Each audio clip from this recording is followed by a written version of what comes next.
And you were still pretty young at this time, right? Were you Yeah. like 22, 23 when you concrete plant, let me see. I was at Angola at 19, left after 3 years. So yeah, about 22, 23 years old, I'm driving concrete truck.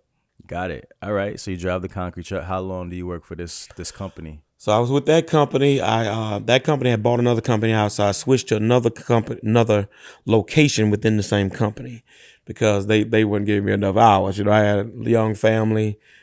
They were only giving me 30 hours. They were sending you home. So I noticed every time we would get off the other location, they still rolling. So I said, well, hey, look, man, let me transfer down there, which is in what we know is Baton Rouge. Got it. And he said, okay, no problem, as long as you can get there. I said, well, I got transportation.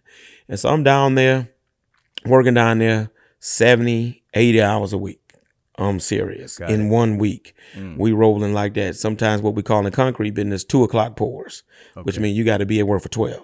Got it. And then they will still keep you there all day, So I'm rolling 7, 8 hours a week, making $9.15 an hour. Say, how much are they paying you? $9.15 an hour. And so I had to find the sweet spot between, okay, if I make too much, they taking it in taxes. What's the sweet spot where they label you to see your money? So about 70, 72, 73 hours. I start popping that every week. So I'm there about 3 years, and in that third year, coming to the break room, several old men there. And the thing in Louisiana is plants. Everybody, if you get a plant job, you good.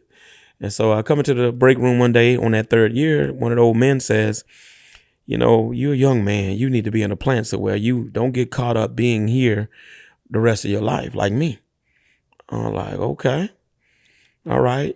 And I've always been a magnet to older men, listening at older men with their wisdom. And I got to thinking about that thing. He really struck me with that. And I was like, man, I was cool. Right. You thought you was doing it. Yeah. I was like, man, back then, $600, $700 a week wasn't bad. Paying my bills. I'm doing all right. I'm like, wow. And I started replaying. My grandfather-in-law made a statement one day that I thought about when that man said that. He said, that boy worked from dark to dark, because when I leave out, it was dark. When I go home, it was dark. Right. And I thought about that. I said, you know what, that old man, right? I said, maybe I do need to get in the plant, more money, benefits, and I could make a better career like that. So I started out on that path trying to do that. And I made a few phone calls, people I know in plants, thought I had to hook up, went, took a test for these people. And then all of a sudden, the hiring that they want to do, they good. They had all the people they know. I was like, oh, man, I'm back to the drawing board. And so I thought, well, man, what can I use that I already know? What skills that I already have? And I was like, well, dude, you got CDL. Try that. That's right. I said, even if you got to go get the Class A, why don't you go into trucking? I said, okay, I'm going to look at that. So I started getting the truck paper magazines. I'm sure y'all have seen those. For sure. Started looking in there, truck driving jobs. I'm still not thinking entrepreneurship. I'm thinking, go and drive for one of these companies. So I think I called Schneider National. Okay. And I inquired with them, about, hey, man, what's up? Could I come with you guys? They were like, yeah, we got a program to where we'll bring you with us and train you. I think they still do that. Okay. You don't have to have any CDL. They'll bring you, put you through their program, and then, of course, you're meant to drive for them. And so I inquired about that, and I was looking at that. I was like, okay, I think that's what I'm going to do. Got the information. And same time, a friend who left Angola, the penitentiary, to do the same thing, he was looking at the same thing. I was like, well, man, we could go together. And then lo and behold, one day in that truck, I saw dump trucks. And I looked and I saw, in that area, tandems were the thing. Weren't triaxles yet, tandems were the thing. And so I'm looking and I'm like, man, dump truck. And I say, never thought about that. I checked into it. You don't have to have a Class B. I said, man, I wouldn't have to go to school. I was like, well, man, instead of you going to do that, somebody else, you might as well stay here. That's right. Why don't do it for yourself? So I started thinking bigger then. Okay, truck for myself. And that's when I got the truck paper again. I'm looking at the trucks, looking at dump trucks, trying to find dump trucks. And lo and behold, we would be in Houston talking to you about this. Performance Trucks in Houston. Used to be right there. I think that was the 610 across from the Budweiser warehouse. A dealership called Performance Trucks. Had a triaxle there for $45,000. I was like, man, that's what I think I want to do. So I called I was a member of a credit union. Hey, look, how much money would you guys give me on the line of credit? They ran my credit, $12,500. I'm like, okay, I could get $12,500. Yeah, I could get $12,500. Okay, all right. Talking to the guy at the dealership, $45,000. He said, yeah, if you got 7,500 down, we could finance you. So this is the third year of the concrete truck, right? So I'm thinking higher. I'm putting in the hours. If I could do 7, 8 hours a week for somebody else, sure enough, I could do that for myself. I could do dark to dark for myself. Listen at this old man, I need to do something else. I'm a young man. Why not? And so it seems easy, but it was a process. Can I do this? Should I do this? There's a battle that always takes place between being comfortable and getting to where you want to go. But what I quickly figured out, success comes with being uncomfortable, at least initially. And so I said, you know what? I'm finna step out here. If it don't work, it just don't work. How will you know if you don't know, if you never try it? And so I took that 12.5, called the guy, hey, on the way to Houston, man, I'm gonna get that truck. Came in here to Houston. They ran a dyno test on it. So I felt like the engine, transmission, all that was good. And so, boom, dropped them 7,500. Here I am, headed back into Louisiana with my truck. Okay. Didn't know anything about LLC then, didn't know anything about being incorporated. And at that time, the business is called Perry Jones Jr. Trucking. That's it. Got it. And I'm headed back. And I'm like, okay. So I did some research, what I thought was research. I'm seeing the guys downtown on the river offloading barges of limestone off the river, because that's where our limestone yards were at in Baton Rouge at the time. Big old piles of limestone. They running off the yard. They stockpiling. I'm like, okay, cool. I get the truck. I can just go get on that. Don't work like that, right? But I get the truck, get insurance. So I got about, I think after I put the 7,500 down, got everything straight, I had about 3,500 left to get started. Insurance back then, $300 a month. Diesel back then, 99 cents a gallon, right? So low overhead. They were paying trucks $45 an hour. I'm like, okay, cool. So I'm out here.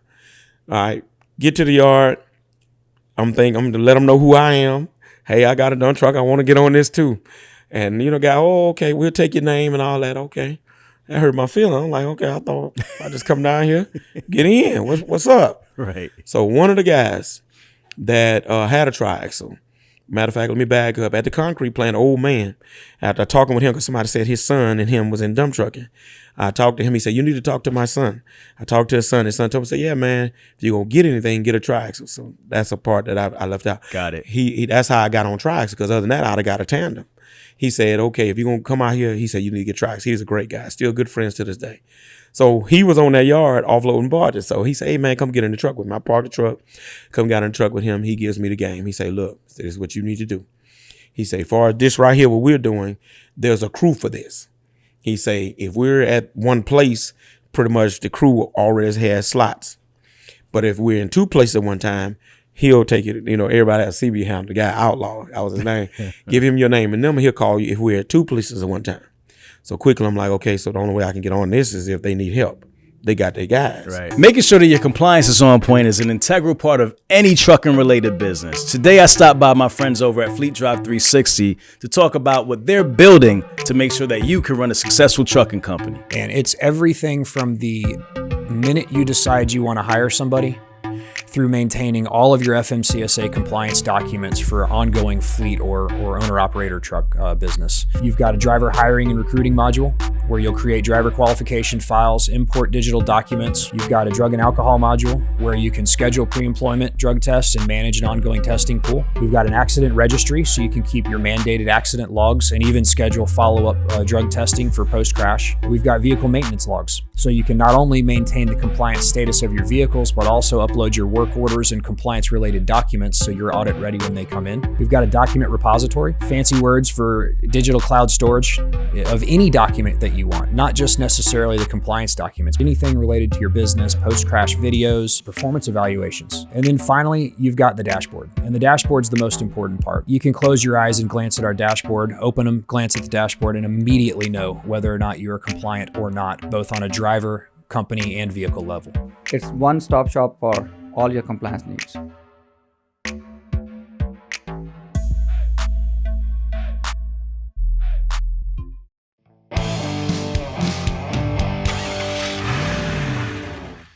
He said, but this is what you do.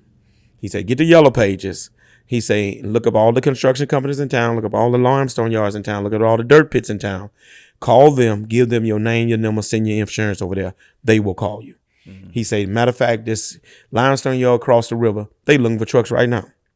And I said, okay, cool. So I was reeling from that because the game wasn't what I thought. Right. I had this picture of get a truck, go to work, right? Just that simple. And so, okay, regroup. I went across there, started working for that limestone yard. Got it. Cheap.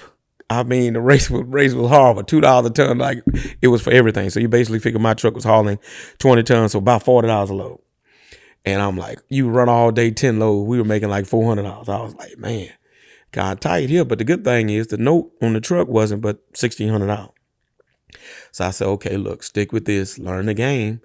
And $1,600 a week, 1 week you got the note at least, you know. And then the way that I did it, and this is the game I give on our channel, is that whatever my bills were, I divided that by 4. And that's what I paid myself plus $100 every week. Okay. So if my bills were $2,000, I paid myself $500 a week to cover the bills and an extra $100 starting out. Got it. And I would literally spend $20 a day on food or whatever, eating, and spend and make that $100 last. Got it. Right. So working at this limestone yard is paying cheap, but it's getting me where I need to be because, you know, $1,600 a week wasn't bad. I paid a note. I'm good 1 week. Insurance, again, $300. Diesel's not that bad. So I started seeing profit immediately. All right. But boom, something happens. Got the first load on the truck. The truck sits down in the front. What's going on here? Doggone fender is rubbing the tire with the load. Well, another game I give the people, got to spec the truck right. This was a rider truck that had been converted from a road truck to a dump truck. So it's 12,000-pound fronts with 2 springs on the front, airbags on the back. I'm like, oh man. So I'm talking, hey man, what I need to do? You need to go get that front end built up. So go to the spring place that's known for all that in town. Went to them, boom. He hooked me up, put them springs on there, stack spring, about $1,500 thing I had to do. Boom, put that load on there. Nah, she's sitting up high. She doing like she need to do. Boom, next thing you know, going on jobs. I dumped the load because you got to dump the airbags. Get the airbags back full of air. I'm getting stuck on top of the ground. Like, everybody else is rolling. I'm getting stuck on top of the ground. What is going on? Airbags. It was like, that ain't really the suspension you should have got. That's what guys start telling me. You should have got spring suspension for a dump truck. I was like, well, man, okay, didn't know. But I'm knee deep in here now, so I got to make the best of it. So ran across a friend of mine had a mechanic, and he kind of leveled, did some leveling with my airbags. Some other things made it easier for that truck to be able to be sturdy enough to stop getting stuck on top of the ground. So made that adjustment. So from then on, just started building from there. One of the turning points was going into the plants and jobs with the limestone yard. I started handing out my card. Hey, if you need a truck for something else, I'm not trying to take their business. We haul limestone to the yard for them. But if you need a truck in this plant on the job, let me know. Started doing that everywhere I would see people, construction. If it was a dozer on site, track hole, don't matter. Even if they hadn't started, I would stop and started passing out cards everywhere, you just get in with people. And so after months, those people would call, hey, 7-8 months ago, when you gave us your card, do you have trucks? We got a job. And I was like, I didn't even remember, but I was like, okay, it's paying off. So I started getting jobs like that. And then finally I hit a good one, Georgia Pacific, which is a paper company owned by the Koch brothers. Everybody know the Koch brothers. It's a paper plant. They wanted me to come in and bring some guys with me to do a job. I was like, okay. I was like, well, man, me and these 2 guys have been working together pretty much off the yard. I said, hey, man, I got a job coming up. Would you guys be interested in working with me to do this job? I'm like, yes, indeed. We ain't got nothing else, you know? So we start realizing limestone yard ebbs and flows. You know, you might work a good week. Next week, you might not get but 2 or 3 days. It's not consistent. So we say we can get something consistent. This is the way to go.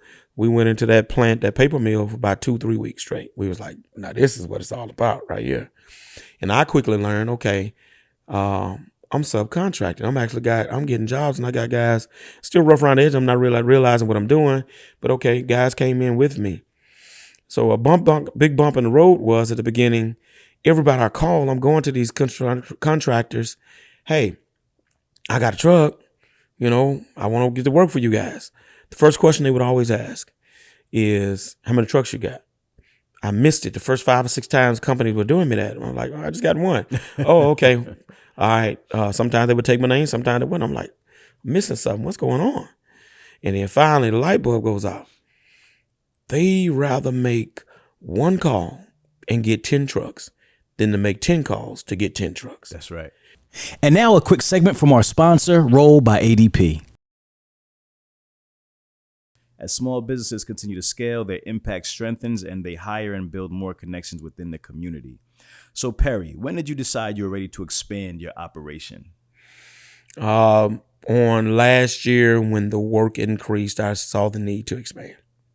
Got it. What features would help smooth out the process of onboarding employees to payroll? I guess just something that would allow for easy intake, not real too technical that would make it hard. 65% of small business owners are likely to invest in technology that makes automation easier. What, if any, tech features, capabilities would you want in a payroll app? Being able to calculate the Fed, state, and FICA taxes so we can properly and generate pay stubs. Perry said that having a payroll solution that is easy for employees to use and can calculate payroll and tax withholdings is essential to address your business needs. With Roll by ADP, you can manage payroll and tax filings effortlessly with just a few taps. For Truck and Hustle listeners, Roll is providing you with a special offer. Get your first 3 months free of running payroll and then only pay $24 a month plus $5 each employee. To learn more about Roll, visit rollbyadp.com/truck and hustle. Now let's get back to the show. That changed the game for my business forever right there. So I tried it out, went back to them same companies. Hey man, got a dump truck. Yeah, I see y'all got work over in such here. You know, I want to get on. How many trucks you got? I got 1, but I got access to 10. I work 10 guys with me every day. Oh, okay. Let me get your number right now. That changed the game right there. When I figured that out. And so I just say, okay, the key to dump truckers is this. Because I'm one. I know when I'm getting paid, how much I'm getting paid, and you being a man of your word and giving me my money when you say you're going to do it. Right. That's all a dump trucker care about, how much and when. And I say, well, Perry, if you can, first of all, get it with the contractor to pay on time, then you can get these guys to come help you to do the job, because that's all the dump truck care about. You're paying me right, and you're paying me when you say you're going to pay me. And boom, I started doing that. Started getting little jobs like that. They paying me, paying the guys. They think, you know, guys are calling me. Hey, we heard you got a job. We heard you got a job. We looking for something to do. And we just started building from there. And so I'm about 3 years in. And then I said, okay, I almost got this truck paid for because I had it on 3 years. So at the 2-year mark, rather, cousin just got me out of driving school. I say, hey, man, what you want to do? He said, hey, I'm ready. I'm with it. So I brought him in. I bought my first brand new truck, Capital Mac. I never forget, Baton Rouge. That truck was $93,000. Long way from where they at now. $93,000, a 2002 RD Mac. And that's when I began to expand. I said, okay, man, look, we'll put you in this older truck. I'm going to get in the newer truck. We're going to do this. Start expanding. And this is not really one contractor that I can say my own. This is just hustling. This is yards, dirt pits, just really just going at it, hustling. And so, but the Lord was blessing. The work was coming. People needed us. Guys were looking out for me. I'm always a guy that hung around the older guys. And so the older guys took a liking to me. I'm the young kid on the block, right? I'm only 25 years old. The rest of these cats is probably already 40.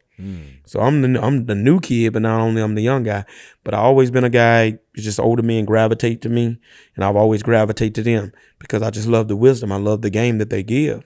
And so I started hanging with those older guys on that crew. And the leader of that crew, offloading them barges, took a liking to me. And he say, called me one day, hey man, got some barges offloading in it could be in just say different cities in Louisiana. But in the area, you know, you had to go out of town, stay the night, and see them hands that those guys, we call them hands, right? Them hands that own the crew might not necessarily want to go to Vicksburg, Mississippi, right? Hey man, I'll go. So boom, we go. They give you 4 hours travel. You get your room, and you would come from up there 40 hours in like 30 days. I'm like, man, I kind of like this. So I took the little spot like that I worked my way up from being way down the list with this guy to the first guy he would call whenever he needed extra truck, whenever there was more than one spot. And then and everybody knows at the beginning of the year, limestone comes from Kentucky, Tennessee, these places, comes down Ohio River, come hit that Mississippi River, 3 rivers right there, and comes down the river. And so we see the barge come down the river, 10, 12 barges, man, we already know that's 3 or 4 days of work. But the key for us was you ain't burning no fuel. I could fill up on a Monday and work on that yard overloading barges the whole week and still be on a half a tank. I was burning more fuel going home, coming back than I was on the job. So everybody liked it that. Right. Hard work. It works the truck hard because you're dumping 40, 50 times a day. You're going around in circles, bag up on the river, get the load, come back on the yard, dump it out, go back and get another load. Round in circles all day. But I loved it because low overhead, see the profit, and these routes will pay every week. Right. So I tell anybody over time, and I've always seen this happen on jobs, even in entrepreneurship. If you hang in there long enough, you'll start to move up. Because for different reasons, people don't hang in there. Whether it be somebody's retiring, whether it be somebody's quitting, whether it be somebody going out of business, God forbid. But it just never fails. Something always happens to people. And for me, at least that's been in my case where I see, I was like, okay, I don't know if this favor or just happening. Right. But moved up, and I became eventually a part of that crew. That offloaded barges for Martin Marietta. You might be familiar with them. Okay. Company like Vulcan. It's Lafarge now. Everybody knows Lafarge. And they had 3 yards in the area, and then 3 or 4 other yards we offload. So they kept us kind of busy. And that's why I kind of helped to build that foundation. I could have one. Now that I got 2 trucks, I can do other stuff, but then I can send that truck on them barges and just let it stay over there. So I'm really, really getting a foothold, learning the game. I know the business now in and out. Get another truck. I go to 3 the very next year. I go to 3. And so at this point, I come off the truck because it got to be too much to handle. My daughter was born, and it's just too much for me to be on the truck and then trying to do paperwork, trying to take care of business. So that's when I got my first taste of kind of realizing that, okay, now you've grown to a point now, it's going to be hard for you to be in that truck every day. And now your role has to change. All right, and that's game right there, right? As you grow, your role has to change. You can't be in the truck. Now, I know some guys that do it, but you're going to have a team, like your wife or somebody in the office handling that stuff if you're going to do that. But I embraced the role of, okay, now I need to be an ambassador. I need to be the salesman. I need to be the public relations guy and all that, and so which is where I'm at now. But I embraced it back then and started doing that. Yeah. Right. So it's amazing. Let you get a word in there. No, I got it. No, that's a great story, and I love it where you end it because it's like a full circle kind of moment. Like you got into the game thinking it was gonna be easy to get on that job, but you kind of went through, the process and still ended up being able to become a part of that same crew, right? So that's really dope. We are here live at OTR Solutions HQ. I'm here with my partner, Jonathan. Man, listen, factoring is an integral part of the transportation industry. Why is factoring important? Absolutely, Rahmel. In this economy, in this market, cash flow is king. Cash flow is the key to growth. If you have a young trucking company, or if you've been in the industry for years and you want to take that business to the next level, we're absolutely a company that can help. We're a factoring provider that was born in trucking. So that's all we do. We focus, live, breathe the trucking industry. We offer fuel card solutions, freight through our partners at DAT, insurance, really any need that you have, we should have a solution to help you with it. So I hope you'll give us a call today. Let us know what we can do to help you out. Get the rest and roll with the best. Let's go.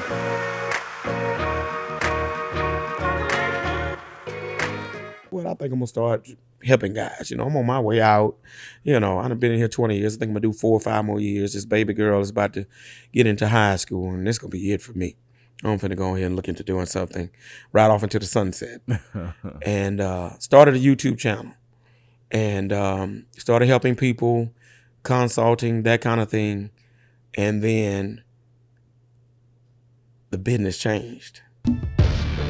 If you twisted, confused, or stuck about trucks, don't be dumb. This is the place to come. Truck and hustle. Let's go.